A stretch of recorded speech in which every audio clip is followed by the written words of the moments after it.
Hey friend, hope you're enjoying the podcast and these incredible stories of people who are walking through difficult challenges and traumas and finding hope on the other side of them.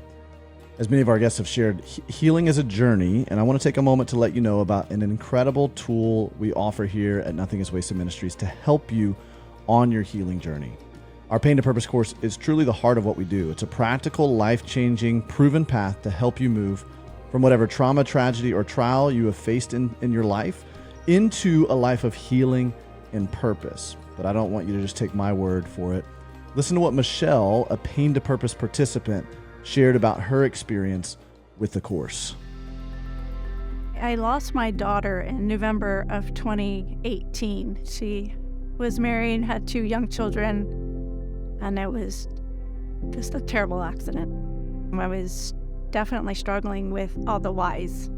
The most beneficial part I found was the whole course, but that I needed to lean into my pain. I needed to process my pain, acknowledge it, because you had to feel it to go to process and come out on the other side.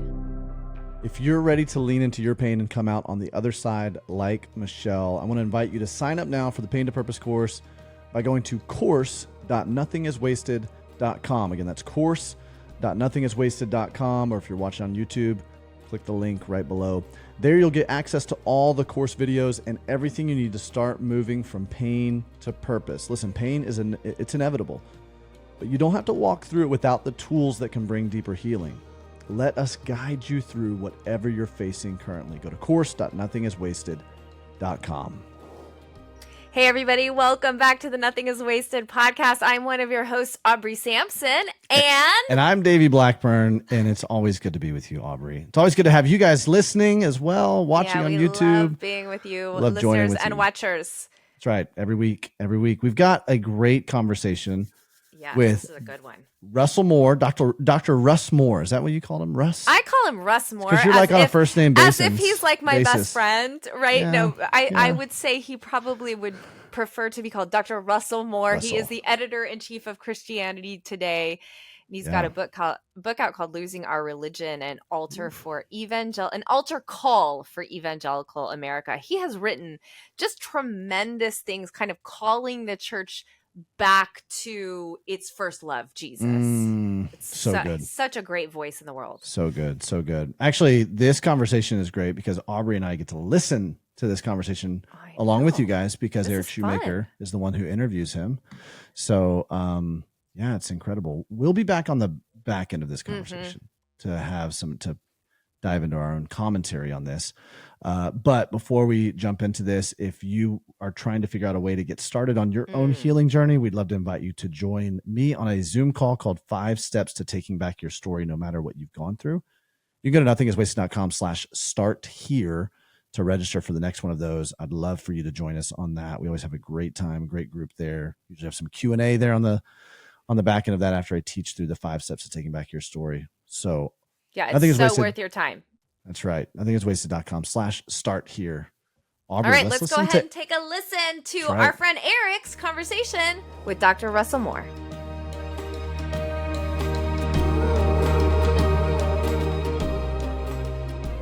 Well, welcome listeners to another episode of the Nothing is Wasted podcast. I am your host, Eric Shoemaker, and I am here with a guest I have been looking forward to talking to, a former seminary professor of mine, and a man that I have followed online and admired and appreciated very much since the 20-some years since I graduated from seminary. Dr. Has Russell it been Moore. 20-something years? Oh, yeah, I hate to say that. Oh, I graduated seminary in 2002. So, okay. Yeah. I had you for 2 classes my last year of seminary, and they were wonderful. Though I do have to complain, Dr. Moore, you did not now this was a doctrine class, so maybe this wasn't your area, but you did not equip me for pastoring through a pandemic. Yeah, that's right. With that political season thrown into the mix of it. Yeah. But next time I'll take that class. Time. Yeah. Dr. Moore is the editor-in-chief of Christianity Today, and you heard a bit more in our introduction about all the many wonderful things that he does. He is the author of Losing Our Religion, an altar call for Evangelical America, which I just read this past week, and I was just very encouraged by it. So thank you for writing that, Dr. Moore. Thank you. Why don't you just start by introducing yourself to our podcast listeners and tell us a bit about who you are and what you're doing right now. Well, I live in Nashville, Tennessee with my wife, Maria, and 3 of our 5 sons. Two are out of the house and 3 are here. And serve as editor-in-chief at Christianity Today, and active in my local church and around the country and around the world. Wonderful. So let's jump back more than 20 years and explore your life a little bit. So where were you on October 9th, 1971? I was being born in Gulfport Memorial Hospital. Yeah. All right. And what was your family like? My dad's side of the family was Baptist. My grandfather had been pastor of the church I grew up in, although before I was born. My mother's side of the family was Catholic. Had a really, I think in a lot of ways, idyllic childhood in Biloxi, Mississippi. And spent a lot of time in the woods, in the swamps and bayous and so forth. And so that's where I grew up. I had great parents and 2 brothers, and a grandmother who was my pastor grandfather's widow who lived right next door. Wonderful. And so church was a part of your life? Oh yeah, from the very beginning, I was really active in our church, Woolmarket Baptist Church. Was there Sunday morning, Sunday school, Sunday worship, youth choir, training union, discipleship training, evening worship, Monday night visitation, Wednesday night Royal Ambassadors, and then prayer meeting. Friday night was some sort of youth group event. So my whole week was structured around my church. And this was a Southern Baptist church? Mm-hmm, yeah. Yeah. And when were you saved? About around little before age of 12. Okay. And then called to ministry? Shortly thereafter. It wasn't too long after. And I went and talked to my pastor about that, preached my first sermon at 12, because he asked me to, and it was terrible.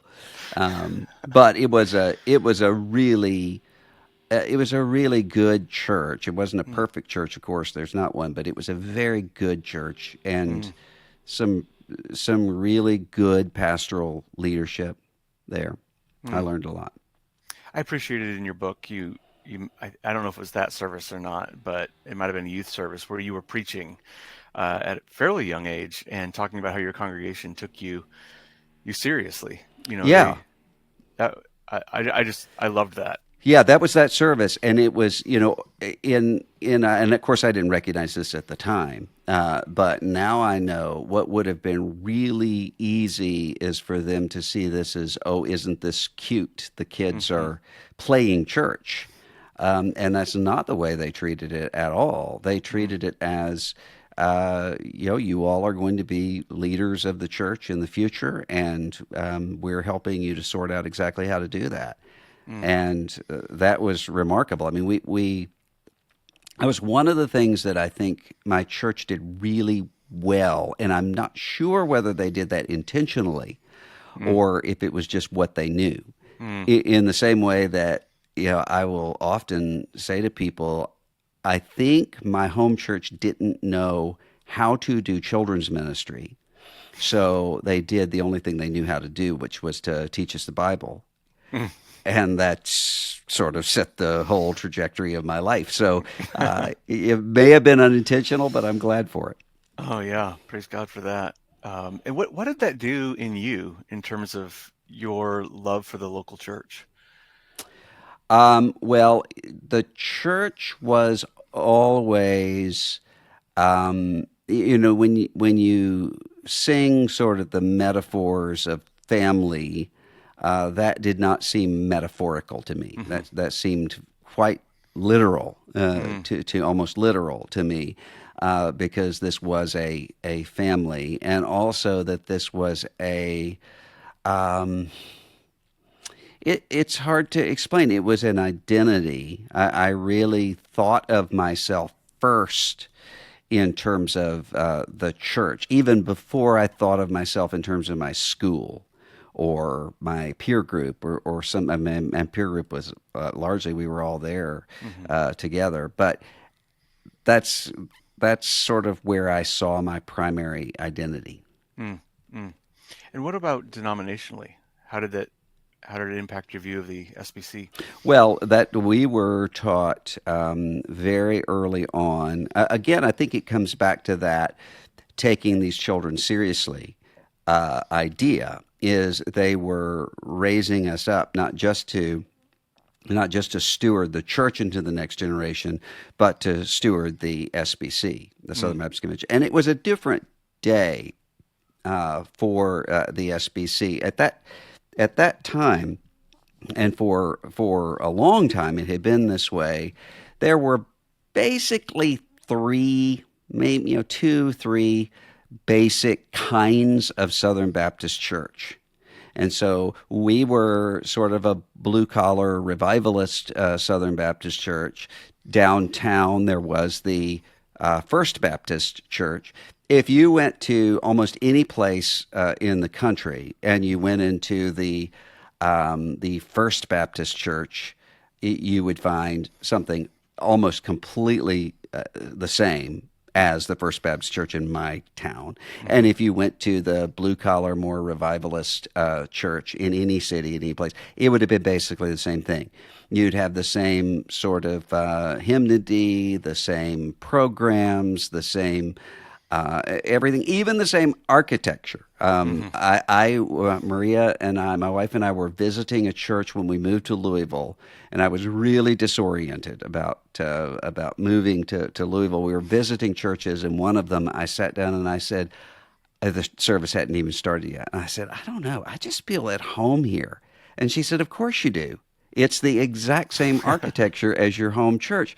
And so I came to realize I could pinpoint right around exactly when a church was built, because churches that couldn't afford it, the Sunday School Board, later Lifeway, would provide architectural plans. So it was a very, very similar sort of experience across the board, and we were raised to love that, to see it as our identity, and also to see it as a kind of stewardship and mission. I mean, it's not that we thought that there were no other Christians. That was never part of what we were taught. But it was that, we have a unique responsibility because we're Southern Baptists. We're part of the greatest missions force since the Apostle Paul, so forth.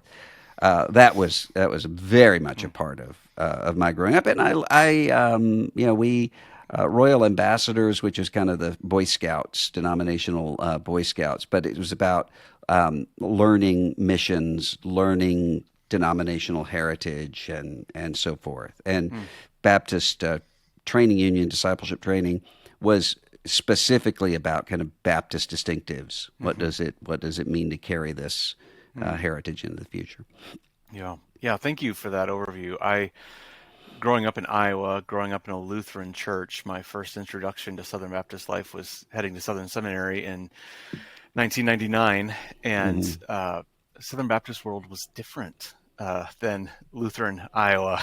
And of course, I've been pastoring in SBC churches for just finished 21 years, and I've come to learn that folks who have been lifetime Southern Baptist have that is very real, that denominational allegiance and love for the denomination. And in some I think there's very healthy forms of that. And so listeners, if you haven't grown up in that environment or in a denomination like that, what I want you to hear is just this was in Dr. Moore. This was in your DNA. Yeah. And deeply loved. And so talk a little bit now about, well, you would end up becoming the president of the Ethics and Religious Liberties Commission for the Southern Baptist Convention, which has a lot to do with public policy and politics and so forth. Talk to me a little bit about your political upbringing and how that became a thing for you. Well, I, as I said earlier, I experienced a call to ministry early on and talked to my pastor, talked to other people.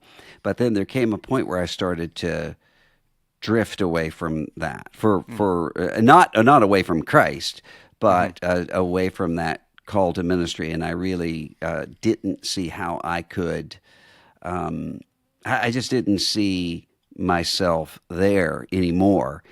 And so I ended up in a really crazily young in a political occupation. So I was working on campaigns in high school, and then ended up on a campaign, and then as a congressional intern, and then as a staff member, and then as a campaign communications director for my United States congressman, who was and is an amazing man. Our youngest son is named after him, and he taught me a lot about integrity and just riding around with him all over the district or back and forth from the House floor in Washington.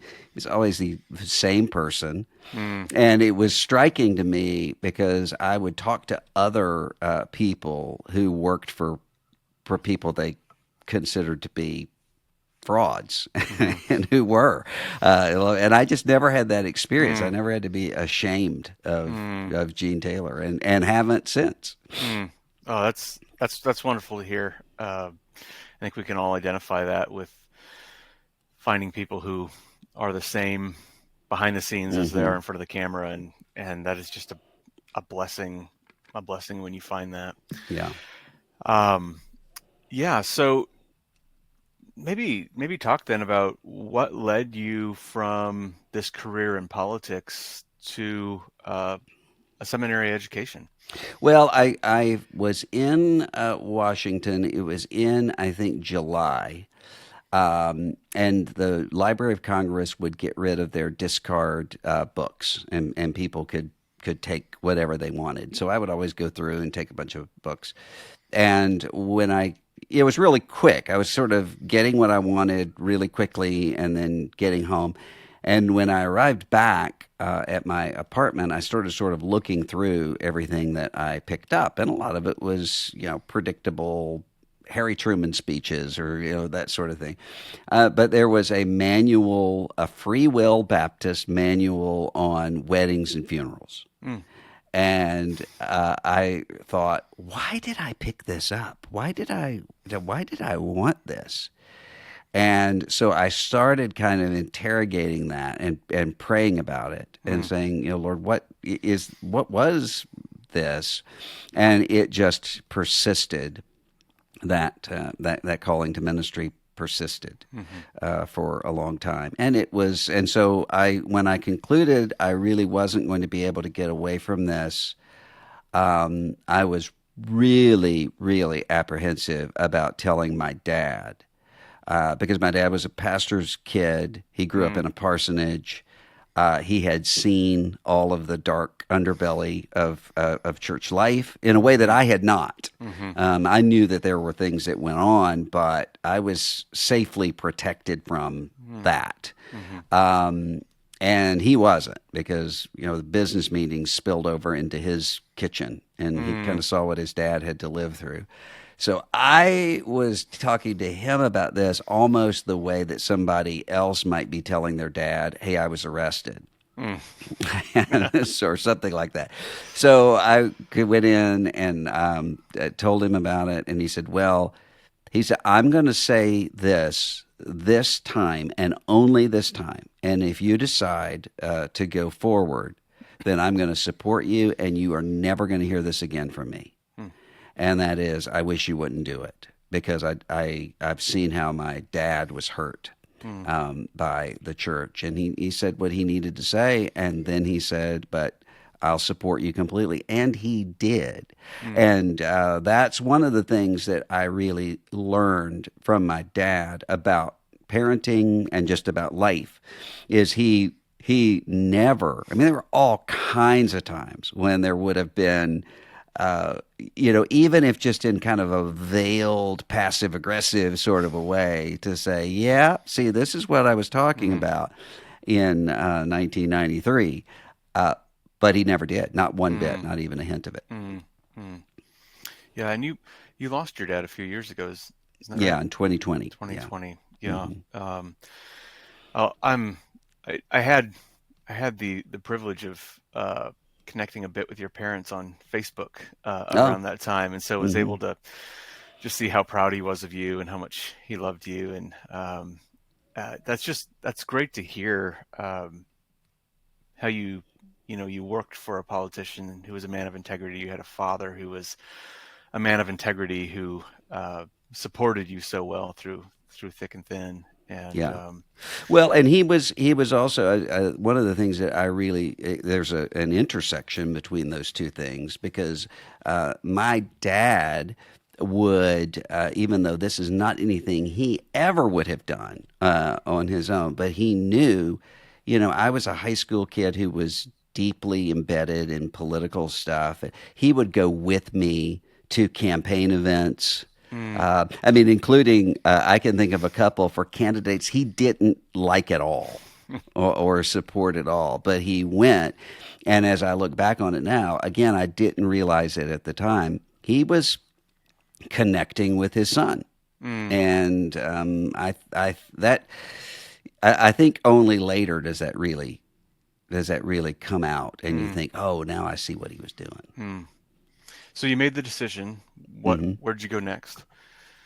I went to New Orleans Seminary for my MDiv, and while I was there, I served a congregation in my hometown in Biloxi in a variety of different ways, but starting with youth ministry and continuing with youth ministry all the way through it, but with other things too.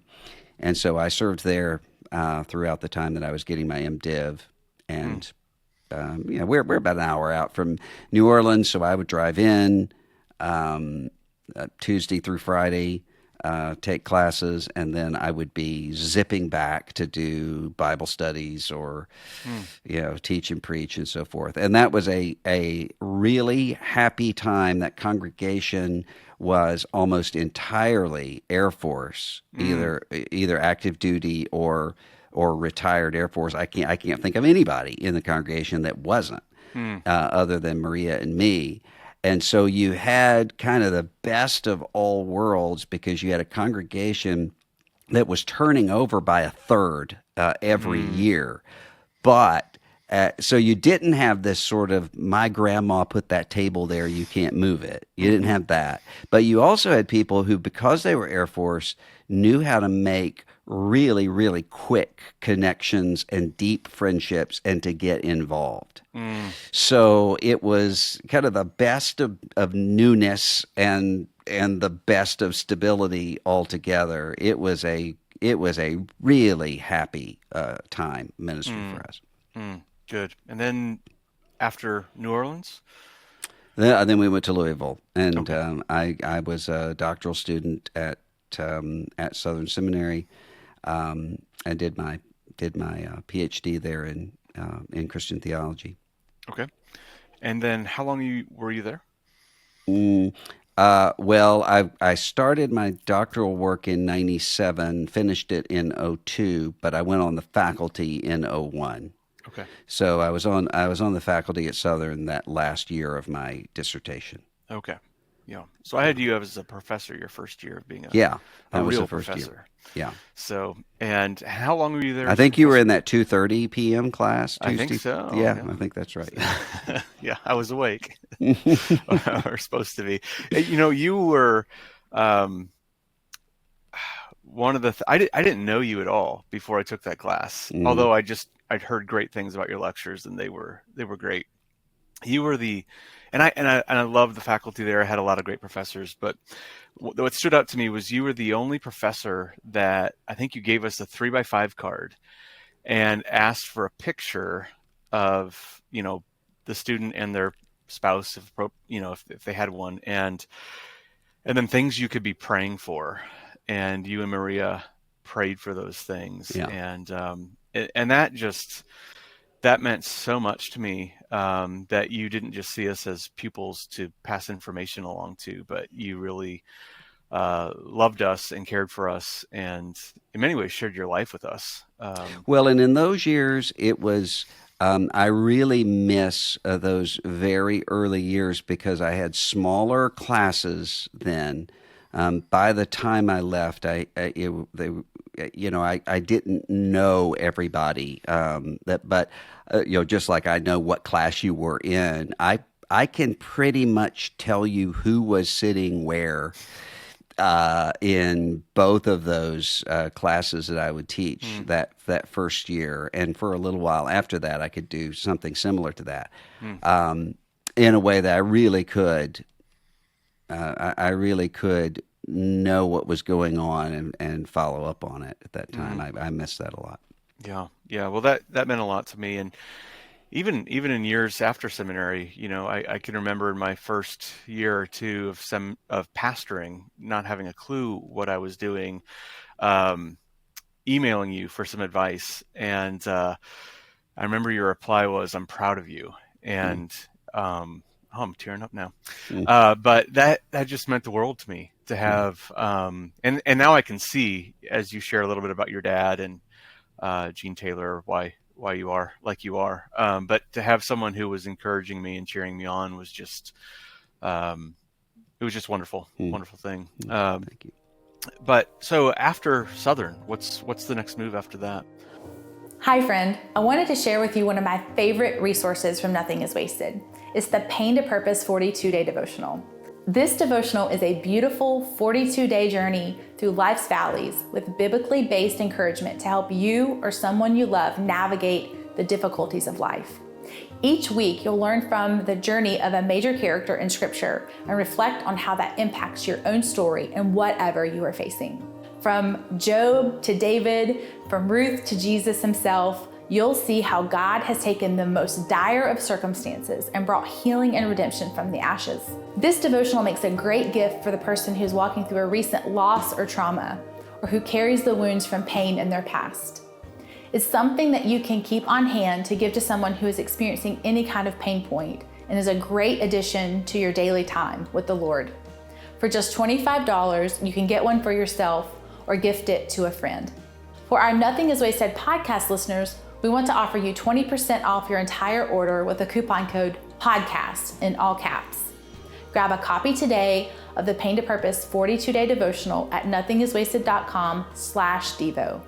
Be encouraged by it yourself, or encourage someone else in their journey through life's valleys. Well, I was on the faculty at Southern starting in 2001 until 2013. I became the provost, which is chief academic officer and dean of the School of Theology, in 2004, and served there throughout the rest of my time there. Until 2013, I was elected president of the Ethics and Religious Liberty Commission. Okay, what did that involve? It was our denomination's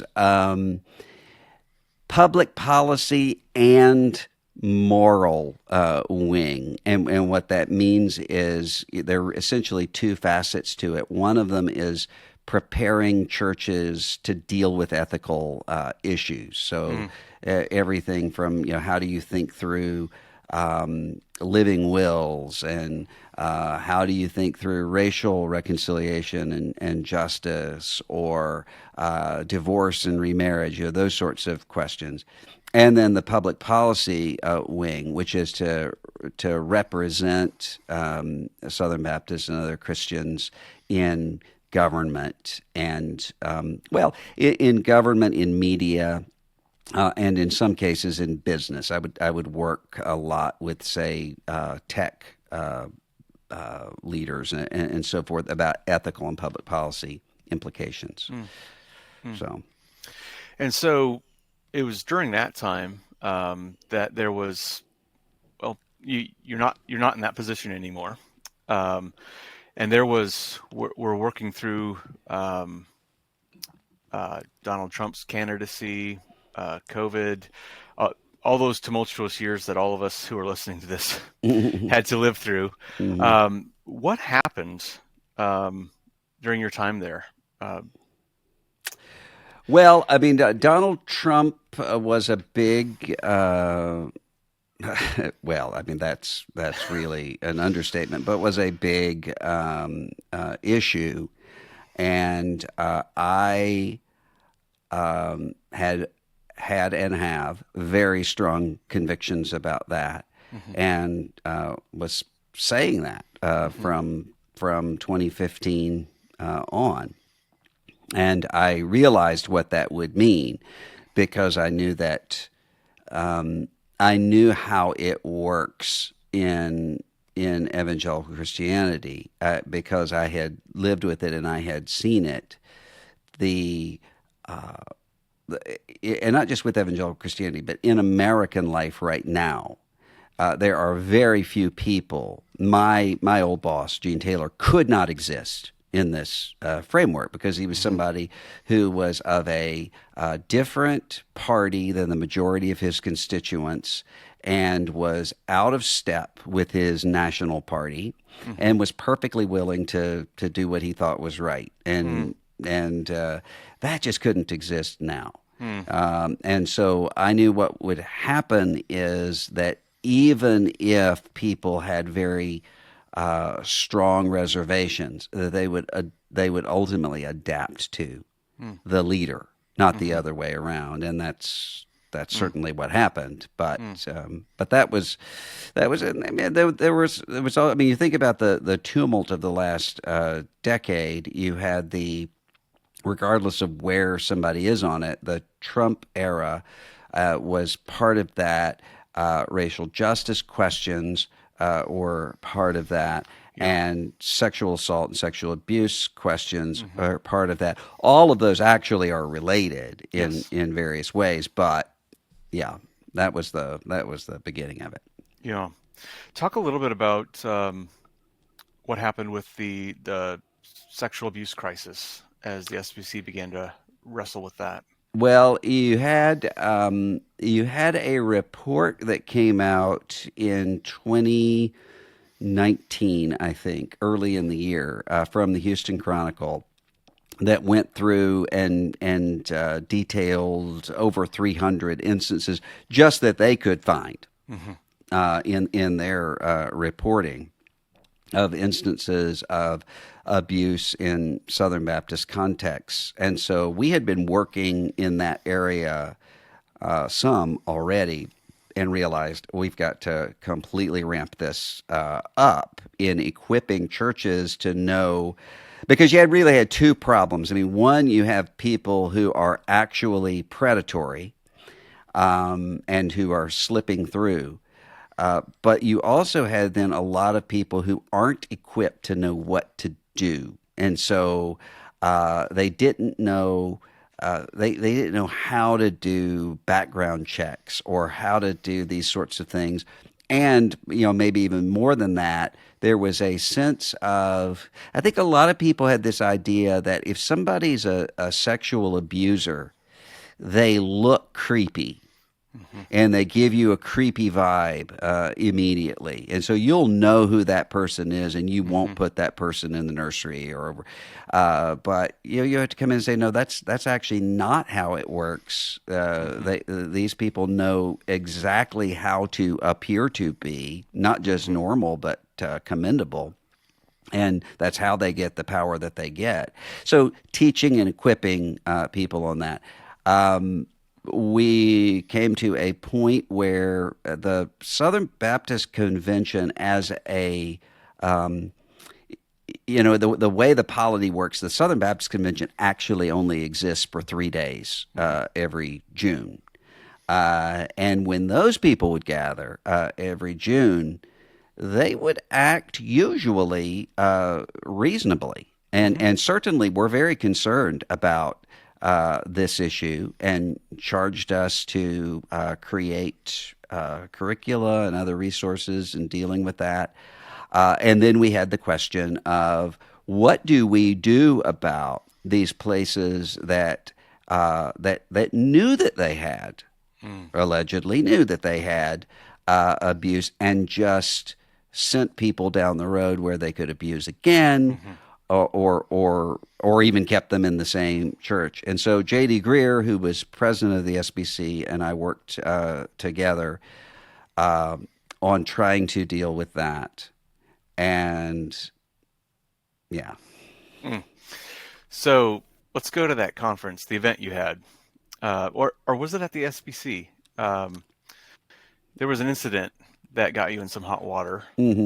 For our listeners unfamiliar with the story, can you fill us in on that? We had an event in 2019 in the fall that was called that was Caring Well, and it was a conference we had in Dallas, I think, gathering people in and talking about how to equip churches to deal with sexual abuse problems. And Rachel Denhollander, who is probably the leading expert in the country on these issues, knew of a situation that she said she was going to speak to. She had the permission of the person to speak to it if, this was somebody who said, if I didn't object. And I said, what we're doing here at this conference is I'm not muzzling anybody. That's the whole point of it, is we're going to come in and have an honest conversation. So, I mean, we had a speaker who came in and said that we were not doing enough or not doing this right, and really blasted us. We knew he would, and I wanted that.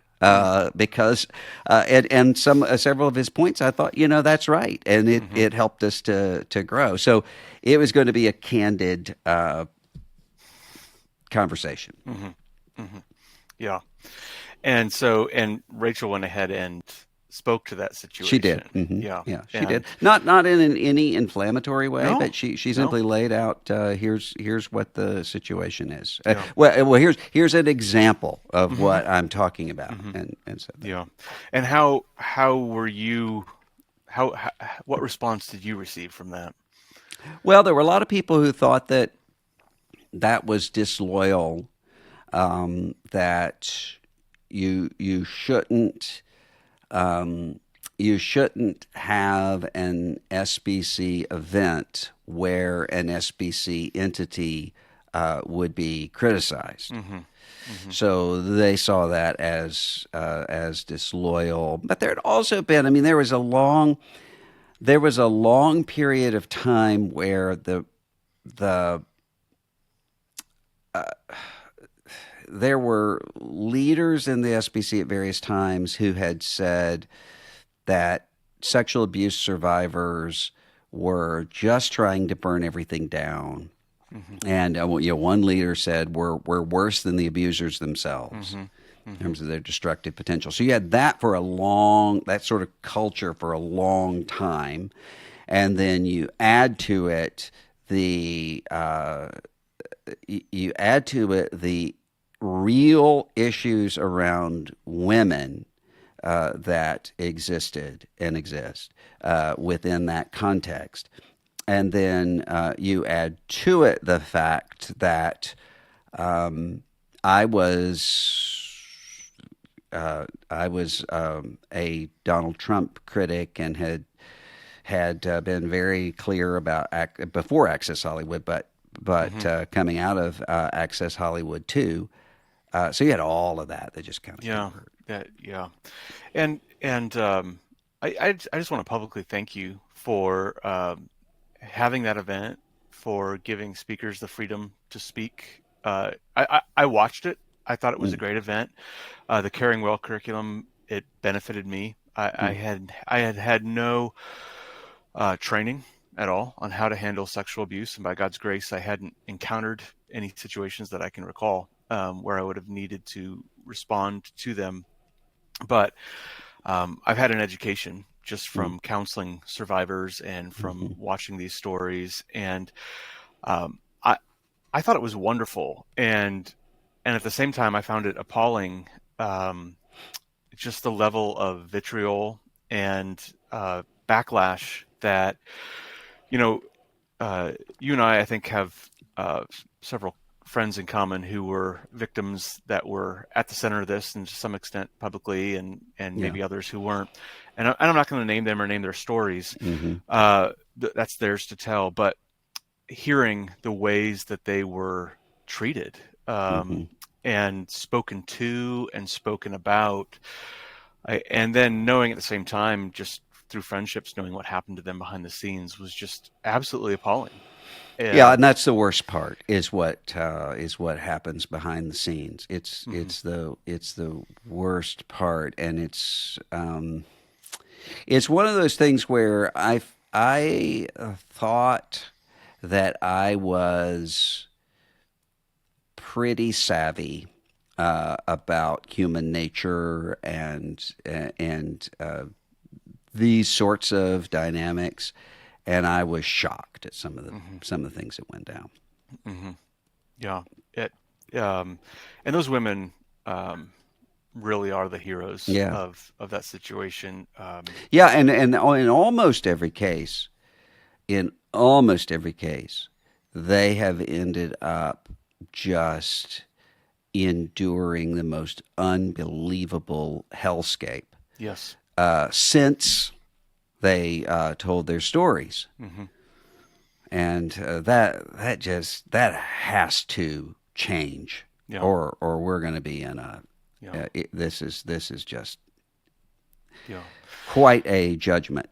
Yes, I that is one of the things I think that grieves me the most is these women stepped forward to share their stories publicly, because they knew that other people would be in danger if they didn't speak out, and abuse would continue to happen.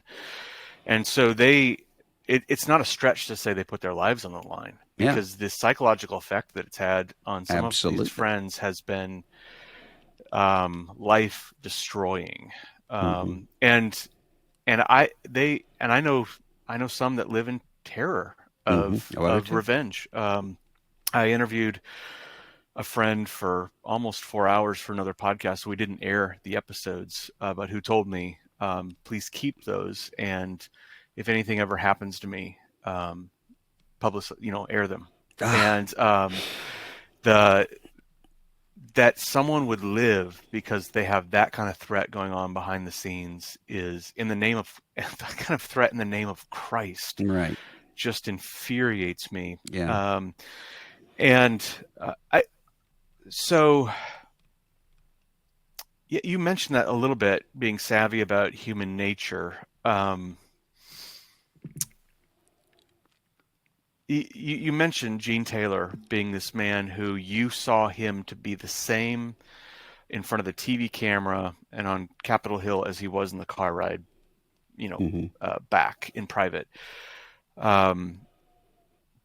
Did you expect such a incongruence in integrity with religious leaders?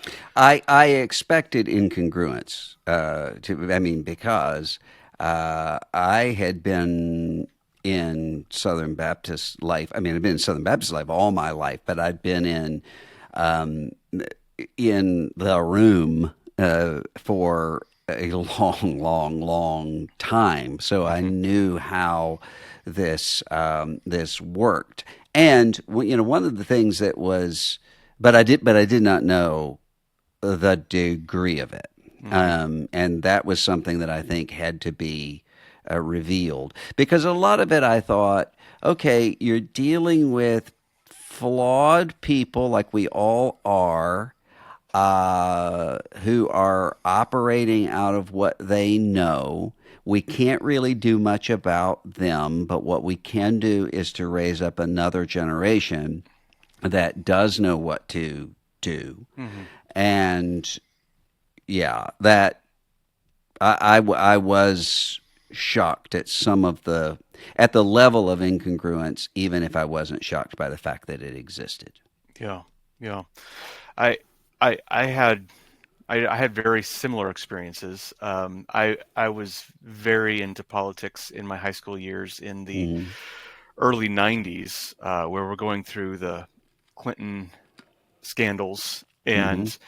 and everybody in my you know sphere of conservative influence is telling me integrity matters and character matters, Yeah. and you can't be a president without that. And hitting that sort of perfect storm of the Me Too, SBC2 crisis, Donald Trump, even just social justice issues that Mm-hmm. shouldn't be controversial, I Mm-hmm. don't think. Right. And seeing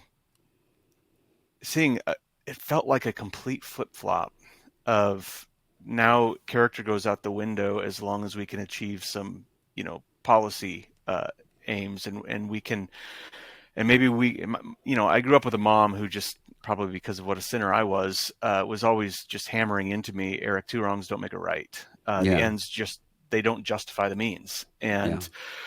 And I felt like, you know, uh, many years later, the song that was so popular when I was in high school, every night I say a prayer in the hopes of that there's a heaven, but every day I'm more confused as the saints turn into sinners. The heroes and legends I knew of as a child have fallen to idols of clay, and it left me feeling homeless and disoriented. Mm-hmm. How was this impacting you? Mm. I think that it was less about the overt stuff. I mean, Mm-hmm. it is sometimes people will bring up figures who were really hostile, and they're shocked that I have kind of affection for them, and really don't have any ill will for them at all. It's the people who did know what was going on, but and I don't mean just who did know what was going on in terms of abuse, but who did know what was going on in terms of the toxic realities just generally, Mm-hmm. and who would. I don't even know how to really word that, and I don't know if I will know how to word that for a while. But that was more what was a problem for me. Yeah. And also because, I mean, I very well knew I did not go into ministry, first of all, and I certainly would have never become ERLC president if I did not know, okay, I'm going to have to deal with really, really controversial things. And as my predecessor, Richard Land, at the ERLC said to me when I was elected, he said, look, this job, 30% of the people are going to absolutely hate you at any given time, no matter what you do. And that 30% will shift around. And I knew that. I didn't know that rape and insurrection and those sorts of things would be, those seem to be the low bars, and that we would have controversy on other things. But I went through in pastoring some years of intense conflict, mm-hmm. division in the church.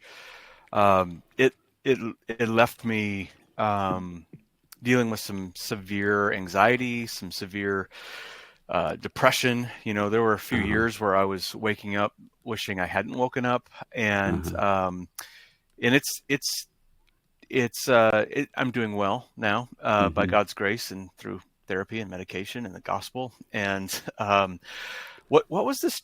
But that was what I was going through was small level. I don't have the president of the United States calling me a nasty guy with no heart on Twitter, and people from my own denomination so publicly going after me. What was this doing in your heart?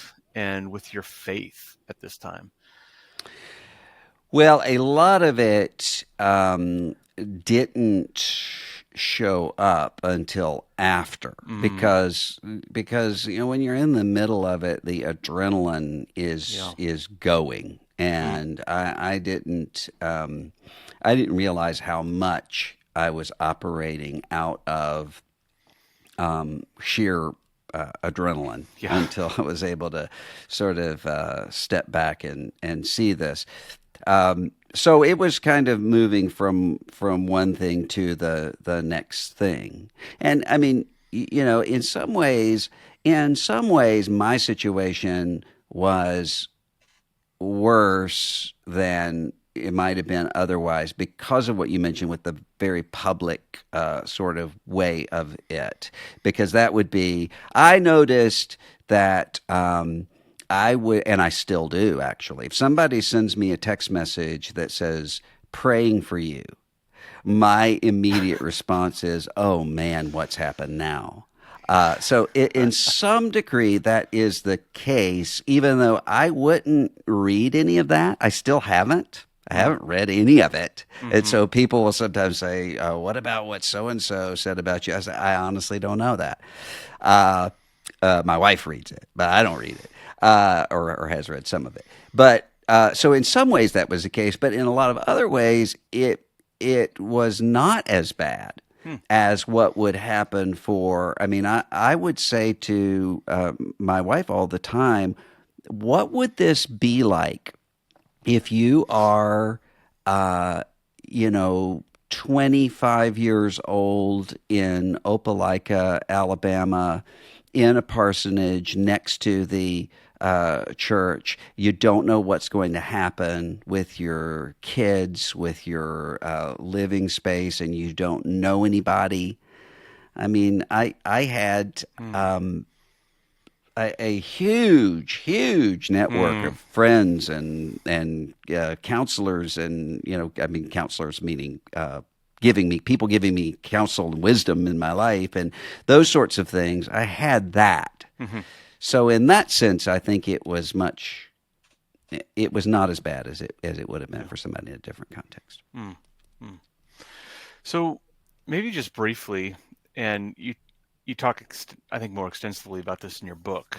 And again, that book is Losing Our Religion, an Altar Call for Evangelical America. What happened? How did we get here as Christians in America, that these sorts of things are going on? Hello, friends.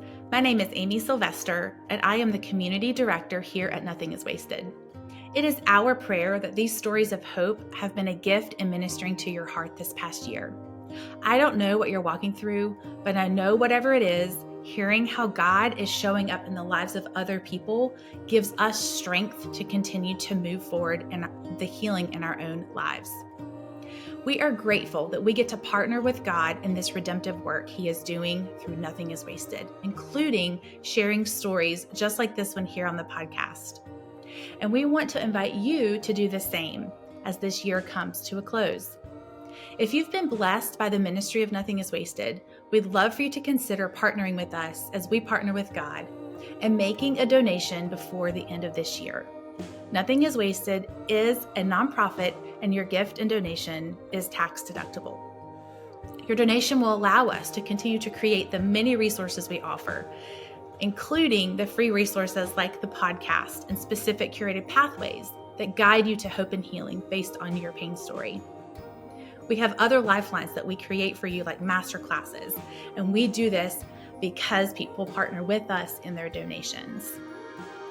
To give, simply go to nothingiswasted.com/donate, and you can partner with us in helping people take back their stories and move from pain to purpose. You help us help the mom who just lost a child, the marriage that needs healing, or the person who just got the diagnosis.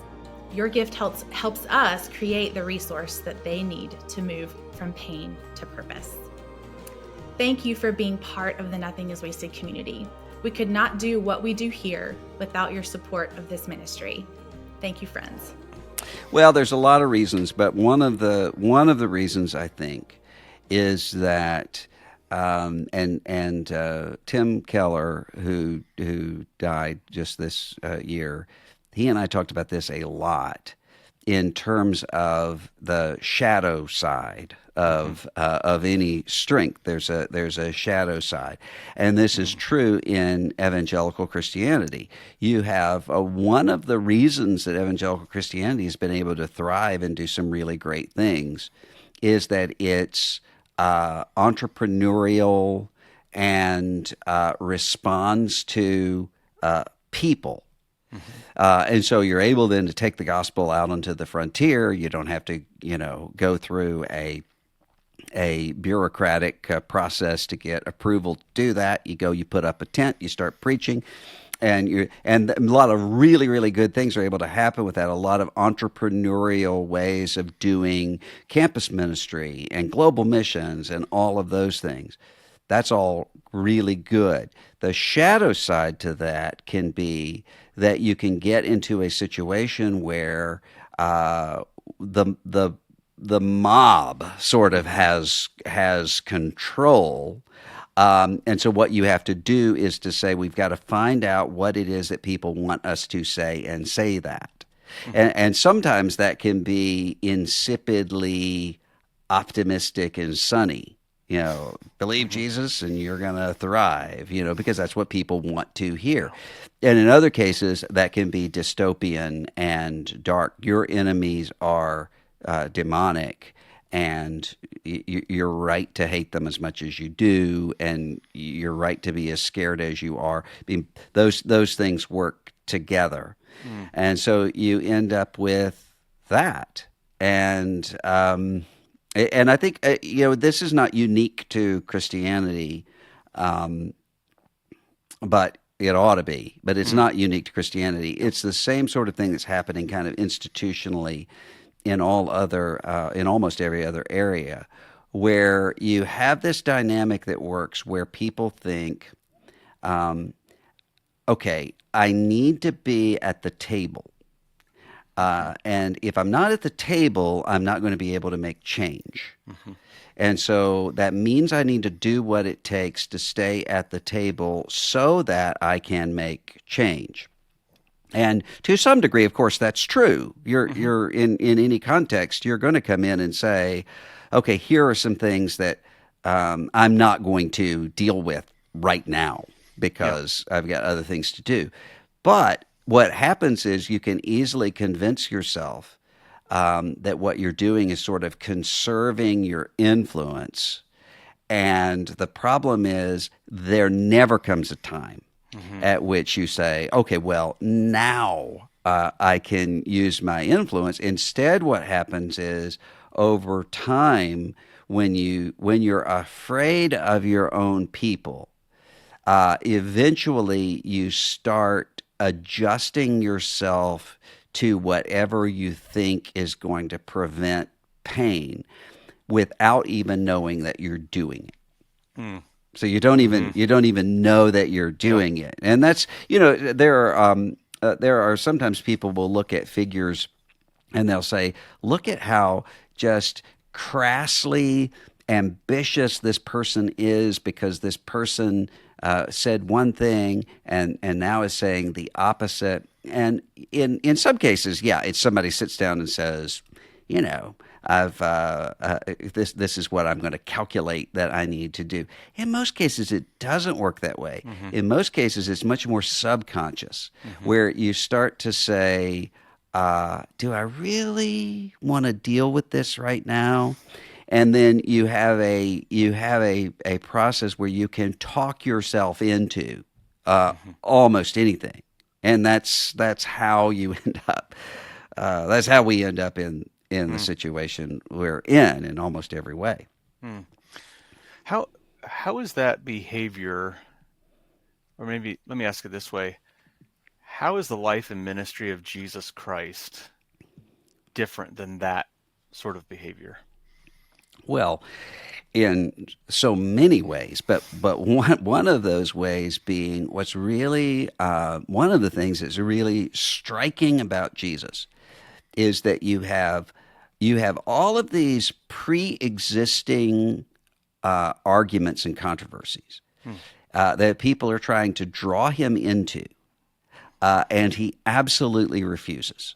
He absolutely refuses to be tribal mascot for anybody. So when he comes in and starts letting the Pharisees have it, the Roman collaborators would have every reason to think, okay, he's with us, but he's not. And the Sadducees would have he's not. He doesn't fit into any of those categories. And one of the things that really struck me just over the past several years is in the Gospel of Mark, after Jesus has multiplied the loaves, and the disciples are they're on the boat, they're leaving the shore, and they start talking among themselves about the fact that they have no bread. And Jesus says, "Beware the leaven of the Pharisees and of Herod." Mm-hmm. And I realized one day I was saying that, that wouldn't make sense, because he's talking about groups that were completely at odds with one another. Mm-hmm. Herod is occupying, is a pretender to David's throne, is a puppet for Rome. The Pharisees are opposed to that and want to see David's throne occupied by David's heir. And but he puts them together and says there's a way that the yeast can work underneath in a way that you don't even realize, where you become like to the disciples, the very people that you're on the run from, or the very people that you're in opposition to. You can become like that. And Jesus never does that. And that's part of what's, just one of infinite things that's amazing, but that's one of them.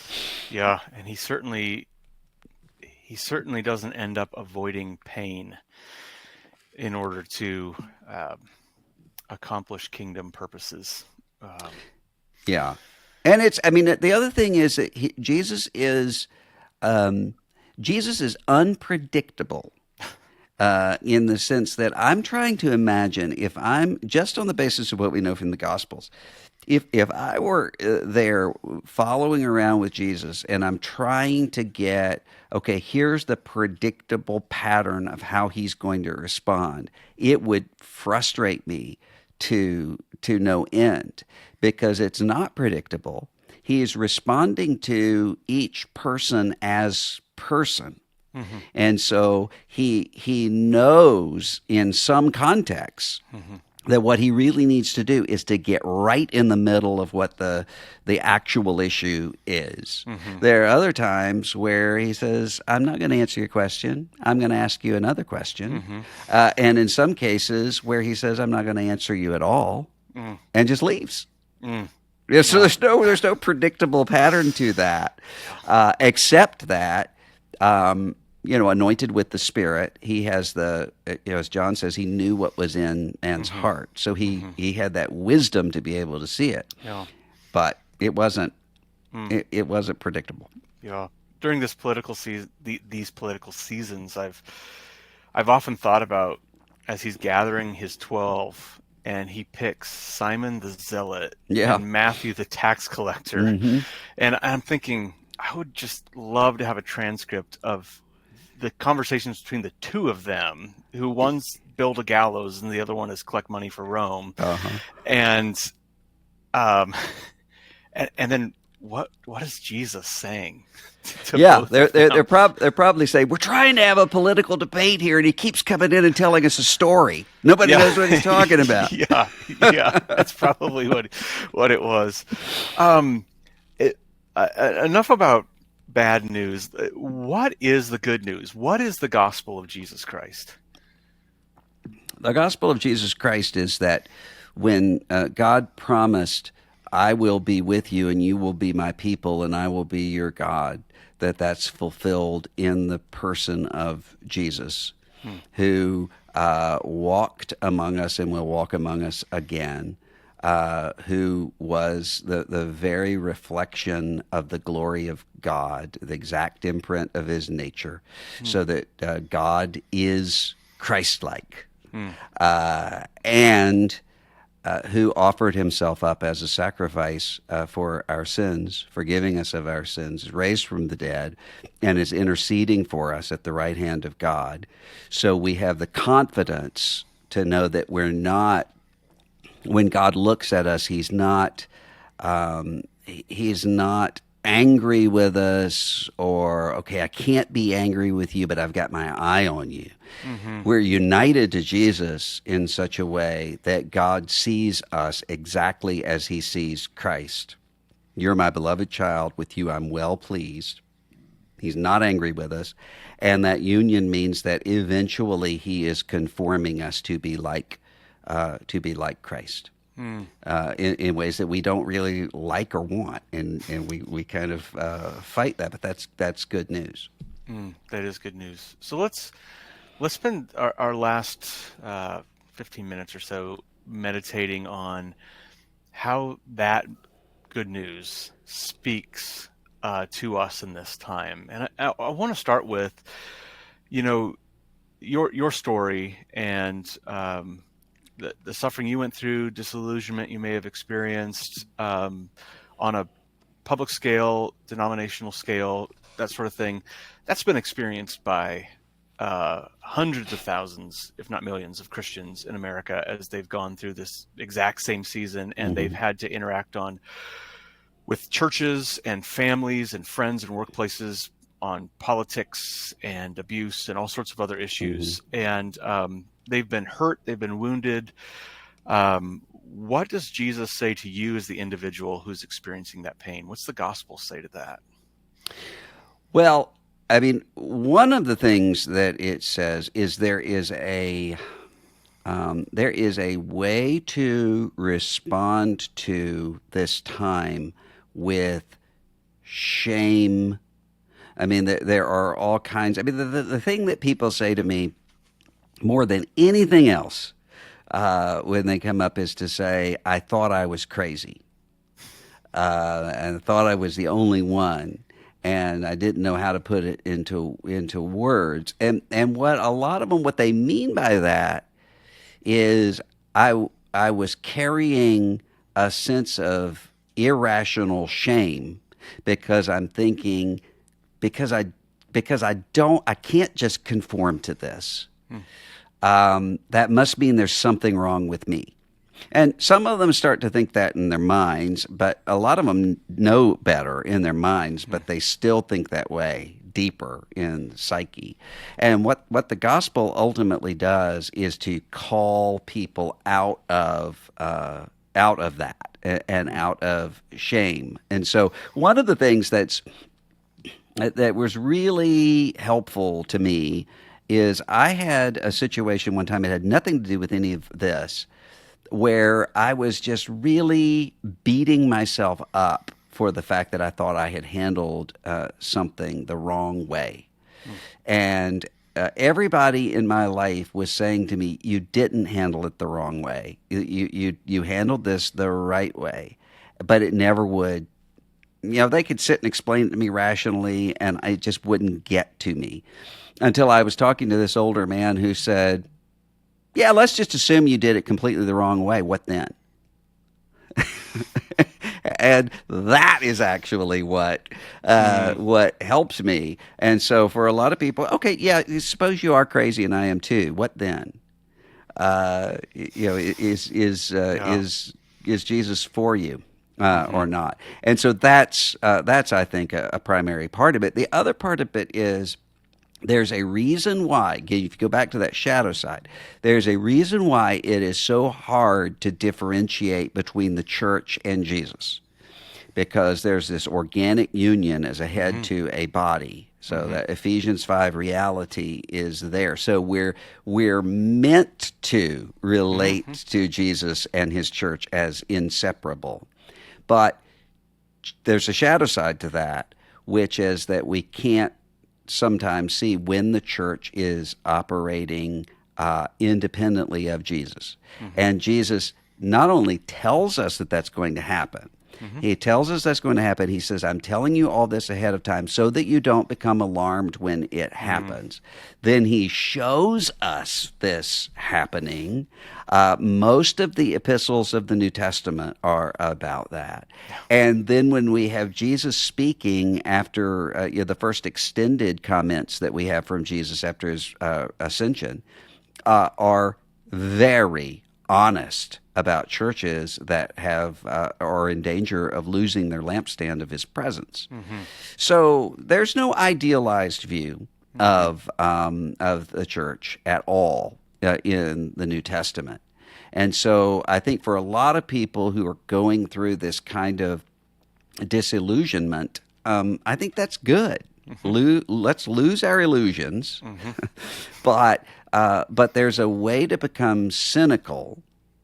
And you can become cynical in two ways, not just one. You can become cynical by saying, okay, because I have seen all of this rot, that means that everything is rotten. And what that ultimately leads you to is a sense of you become rotten because there is no alternative. So or you can become cynical by saying, okay, this is the way the game's played. I'm going to play it this way. Yeah. You can do it either way. So you don't do that. Look at the reality that Jesus has given to us, which is not idealized. Yeah, that's good. What about how we relate to and love those who are our opponents or those who have hurt us? Well, I think there are different contexts that have to be treated differently. Yep. So I think there are. I think first of all, one of the things I tell people often is, in order to even come into this conversation, you have to know where your particular weak points are. So, are you the kind of person who is more tempted to sort of lash out at people? Or are you more the kind of person who is willing to just be absorbed into a toxic reality? Now, you can do the opposite of that with your disposition being in one way or the other, but usually you've got to kind of make sure you're shoring that up to really check yourself on that end of things, and then to say, okay, what is my relationship with this person? So there are going to be some contexts where what you say is, I cannot be in this place safely. And in that case, you shouldn't be there. And that doesn't mean that you're not a forgiving person. There are other places where what you do is, I'll have a lot of people who will say, I've got some friends or some family members who don't agree with me, and every time that we meet, it's a fight. I have had that situation recently. I don't have it often because I'm so public that people know, where I am on stuff. Yeah. So if somebody's willing to talk to me, they've kind of already baked that in, but sometimes it does. And what I had to say to somebody recently is to say, look, you and I see this differently, but I really like you. And I don't want to lose the connection and relationship with you. And I'm not going to change you, and you're not going to change me. So why don't we instead agree we're gonna be together on these things, but we're not going to discuss these things. And that can feel like to some people, well, that's like compromising my convictions. Well, no, it's not, because you're still maintaining your convictions. You're saying, for the time being, you and I are not going to talk about this. Yeah. And that's in those sort of relational kinds of ways, especially because a lot of times, but for example, you have a lot of people who kind of are given over to increasingly wacky conspiracy theories. And a lot of times what we initially want to do is to cut those people off Well, that only makes the problem worse, because the reason people are susceptible to wacky conspiracy theories, one of the main reasons, is because they're lonely and they're looking for some illusion of connection. So removing their connection does not help the problem. It doesn't mean that those people are going to eventually say, okay, what was wrong with me? I'm coming back around. That's not what it does. So sort of seeing where's the real problem here with these folks. And again, to say what's the weak point? I mean, so one of the things that I have a friend who knows that his weak point is sort of quarrelsomeness. And, if left to himself, what he's going to do is be in a fight and love every minute of it. I know that is not my weak point. I actually hate conflict. And my weak point is a kind of nostalgia where what I do is try to completely forget things that people are doing or have done and sort of paint it in a much better picture. And in a lot of and if I let that go, then I'm going to end up propping up a lot of really, really awful things. So I have to check that and measure myself on that as well. So you just have to kind of know that. You have to know that about yourself as you're going into it. What does the gospel say to the person who is tempted to say, I'm just done with the church? There's no future for the church in America. I'm out. Yeah. Well, I think, again, you have to relate to each of those people as persons, which means you're going to respond differently to them, even if the end goal is the same. So I have responded in different ways. With some people, I just kind of patiently am with them through it, because I think this is just something that they're working their way through, and they really have to work their way through it. And so they're not, I have a friend who's going through that process, and when she brings up, I don't believe in prayer anymore or something like that, I'm not going to get into a debate with her about that, some sort of theological debate with her about that, even though I was her theology professor. Instead, my response is going to be, well, I can understand why she wouldn't, and I think she's got to go through this time in order to be okay, and so I'm just going to be with her through that. There are other people where what I've had to do is to speak very directly, to say, you're really getting cynical, and you have to gauge that, and sometimes you're going to get that wrong. But I think the biggest temptation that we have is to immediately give up on people. And when they start to say that, I've given up on the church, I can't, then we just immediately sort of count them as outside the camp, and we sort of move them into a completely different category. And that is just not the Jesus way. And so you have to make sure that doesn't happen.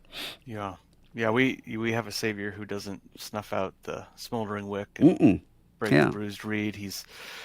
He doesn't forsake us. He doesn't leave us. And if he's as patient as he has been with me, I have little reason not to be patient with my neighbor who is struggling. So good.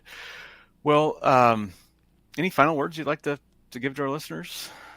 Well, I think that's a good final word, is that, the fundamental question is the tomb empty?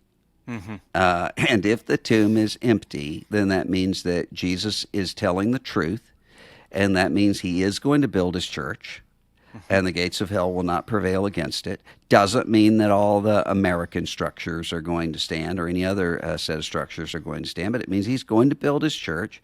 and it means that the future is bright long term. Yeah, that is good news. Dr. Moore, where can people connect with you online? They can go to ChristianityToday.com or russellmoore.com. I have a newsletter that I put out every Thursday, not this past Thursday because I had COVID, but every other Thursday. And I have a podcast, The Russell Moore Show, through Christianity Today. And we also have Mike Cosper and I have a weekly news analysis show, and Nicole Martin, my colleague, called The Bulletin, which comes out on Fridays. Yeah. Yeah. Well, listeners, you would do well to follow Russell Moore online. He is a eclectic man that has a wide variety of interests and is never boring. We didn't get to talk about Johnny Cash, but I see him on the wall peeking over your shoulder, and so I'm glad he was able to make a little bit of Johnny Cash an and C.S. Lewis together. Yeah. Yeah, that would be a fun conversation to sit in on. I am sure. Well, guests, thanks for joining us today. Again, our guest was Russell Moore. He is the author of Losing Our Religion, an altar call for Evangelical America. I think you will be encouraged by the book, so go pick up a copy of that and join us next time for another episode of the Nothing is Wasted podcast. Wow, what a great conversation. Oh, he's so brilliant. That man, he's smarter than me. That's what I feel like when I hear Dr. He's Russ smarter Moore. than me. Yeah. Yeah. You know, we have now had 301 episodes, and I would say most of the people that we've interviewed are smarter than they're me, smarter which than is us. why we're interviewing Right. them. We're They're not learning. interviewing We're us. learning from We're them. learning. Yeah, that's right. I know you guys really learned a lot through that one as well. You know, it seems like the theme for the past couple of weeks we've been talking about this idea of remaining, a call to stay. Yeah. I mean, Dr. Russ talking about a call to, back to to our first love, to Jesus, right? Yep. In the midst of some disillusionment with the Yep. church, being disenfranchised by it. Aubrey, you're experiencing this on the ground as a pastor. Big time. Big time. I have to say I probably have a really great arrangement because I'm come in and do more of an evangelical thing, and I don't have to hear the right. All the underpinnings of what's really going on. However, I have so many friendships with pastors who are, they'll share that stuff with us, and we're going, oh my gosh, this is so. But in your own experience, what are people being disillusioned by right now? I would say, and I can speak only to our community, so I want to be mindful of the fact that this is not true everywhere, but what we have experienced quite a bit of is people, and let me say, I'm in Chicago, where we've got some major high-profile pastors who have fallen to the ground with sin and toxicity. So our culture's specific in that way. But I would say that's a piece of it. We've got a lot of people who are disillusioned with the church because these were pastors that they trust and loved and looked to and helped define their discipleship and their understanding of Jesus. And suddenly they're finding out, wait, you told me Jesus was about humility. You told me Jesus loved the least of these. Yeah. You told me Jesus cared about women. You told me Jesus, and to find out the whole time you're actually just power hungry and kind of a jerk and kind of an abuser. There's that sense of disillusionment, which we did talk about in the previous episode. Some of it is unfair towards pastors who actually don't deserve it. They've been faithfully running the race and humble and just serving Jesus. But some of it is a result of just the ripple effect of some of the really high-powered toxic leadership and celebrity culture that we've seen in the Chicagoland area. And I think in a lot of states where there's been kind of that celebrity church thing. And I would say, secondly, there's a lot of some I'm using this phrase tongue in cheek, but I kind of mean it, like some coming to Jesus moments with like the way the church has treated women, with the way that the white evangelical church has treated people of color, the way that the white evangelical church has kind of become an industry, a product making thing instead of, again, what we're supposed to be the church. And so I actually think, Davey, and we mentioned this in our last episode, I love the church. You love the church. Like I love the local church, and I still believe the local church is the hope of the world and God's plan A. You know what I'm saying? And there's no plan B. That's right. And so I will always call people back to church. But some of what is happening there, I hear pastors afraid of deconstruction or afraid of conversations around decolonization or kind of removing from some of this evangelical industry stuff. Actually, it's really good. I think it's really right. It's very good. It's calling us to repentance. It's calling America to get on her knees and remember, like, no, the church is not about power. The church is not about this kind of weird toxic abuse or success or whatever we've made it in a worldly sense. It is about Jesus and loving our neighbors, strangers, and enemies. So like, that's right. If we can't get back to even like a beatitude type of living where we're honoring the meek and we're caring for the poor, then like we have missed the way of Jesus. So I'm grateful the Holy Spirit is calling people back. Now, what I will say, and I could talk about this forever, I do think some people that are rejecting power in such a way that it's actually keeping them from like the real power of the Holy Spirit in the church. That's right. And so I think some people have to be able to go, okay, that's wrong. I will name that. I will not be in it. But I'm going to stay connected to a healthy local church because that's where the Holy Spirit is still moving and working. And the things I long to see are actually happening there. You can't lump the entire church into some of these terrible scenarios. I do think if you need to take some space for your own healing, do it. But there are healthy ways to re-engage with healthy churches that are trying to be a part of these conversations and do better. Anyway, that's so good. Diatribe. So I don't know what just happened. No, I love it. And I think it's so important that let me underscore, the deconstruction conversation is not a bad conversation. Every pastor that I talk to, I say, lean into it. Lean into the conversation because people are reeling. They're reeling with pain, disillusionment.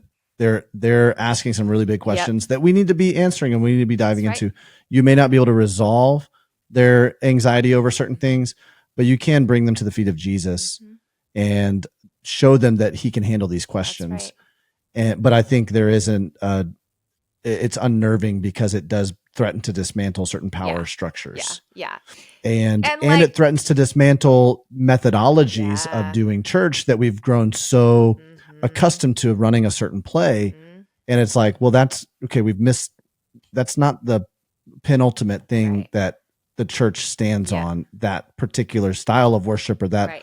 So I think I think this season is a, and dare I say, a reformation of sorts, almost like almost of historic proportions. Absolutely, I mean, it is. I don't. It's yet to be determined whether it's going to be of historic proportions like the original Reformation was, the great schism between Catholicism and Protestantism. What I'm hoping, though, is that this actually does the opposite in some ways. Hear me. What I mean by that is that it doesn't create a whole lot of division the way that, because it's, when the church split, then it began a ripple effect of division and denominations began to be a thing. And, I'm wondering if this is going to end up becoming more of a unity type thing. Maybe, and there's like a new wineskin of like this denomination, this denomination coming together and trying to be like, look, there's something about Jesus we get that you don't, but let's do it together and glorify God in this different way and see God's manifold presence. I'm with you, Davey. I think there's something God's doing that could be unifying if we submit to the authority of what the Spirit of God is doing. Our good friend Ken Roberts right now is in the middle of writing a book about the quote unquote new reformation of the church. Oh, I didn't know that. That's cool. So I'm excited to get my hands on that. That's for sure. But it is something we've been talking. I've been talking about a lot. We use that word tentatively, or I guess hesitantly. That like reformation because it seems so big, but it does feel like a rewriting of what the church is. But I heard a pastor one time say this: don't boo my bride. Right. So for all of its blights, for all of its blunders, the bride of Christ is still God's plan A to make known the manifold wisdom of God is what Scripture tells us. So we can't abandon the church. There has to be a reformation of it. There has to be okay, here's what we're going to hold on to, like what you said, new wineskin. We're going to hold on to the things that are right, true, good, and beautiful about the church. And we're going to let everything else fall by the wayside. And that's what this sifting process is doing right now. So thanks for opening up that conversation, Eric. And Dr. Russell Moore. That was really so fantastic. helpful Thanks, for all of us. For all of us, we want to make sure to remind you, join us for 5 steps to taking back your story. No matter what you've gone through, you can register at nothingiswasted.com/start here. And that is for if you're looking to take a first step or a next step in your healing journey. We try to add a lot of value, give you some very practical handholds there, have some Q&A on the back end. But it's a really valuable time for you, I think. And so, so good. we want to make sure that you get over to that if you're looking for more resources and more next steps in your healing So good. journey. We also want to thank Sleeping at Last for providing all of the music for the Nothing is Wasted podcast. We can be sure to download and stream his music wherever it is you do that. Also, while you're at it, like and follow us at Nothing is Wasted Ministries. Rate the podcast on Apple Podcasts so that others will find these inspiring stories as they walk through their own valleys. You can also engage with me and Davey on Instagram at Davey Blackburn, at ObSamp, and of course the ministry at Nothing is Wasted Ministries. That's right. Next week, we've got a great conversation with a friend of mine, Beth Marshall. She's been on the podcast before. Nice. She's coming out with a new book. She wrote Grief Survivor, which is a great resource for anybody who's going through a difficult time. But she just released a book called Uncrushed. She is a dear friend of the ministry, a dear friend of the podcast. And so you're going to be so blessed by this conversation. She's just got this warmth and this joy that she brings to the grief conversation that really fills your spirit. Wow. And so you don't want to miss this. Let's go ahead and listen to a little clip from my conversation with Beth Marshall. We were able to get a box, 200 of these little journals, to the Army chaplain's office. And about 2 weeks later, I got a message from one of the chaplains there, and he said, we have gone through every single book. He said, you would not imagine the grief here. There's still a gaping, huge, horrible hole in this building, and everything smells like smoke, and we're missing people. He said, could you send some more? And I'm telling you all that to tell you, I was blown away by the fact that, okay, it didn't matter that it looked like an 8th grade science project. It mattered that God's word was in it and that he was using it how he wanted to. It wasn't going to be up to me. And I think that's how this whole thing started, of realizing there is hope. And I think when we see that grief without hope, which I know we all see all the time, it's heartbreaking. And it's hard to not do something. And so that was my tiny contribution. I thought, well, here's something I can do to help people that are really wondering if they'll ever love their life again. Hey friend, if you liked this episode, be sure to like and subscribe so that you can stay in the loop every time Nothing is Wasted releases a piece of content here on this YouTube channel.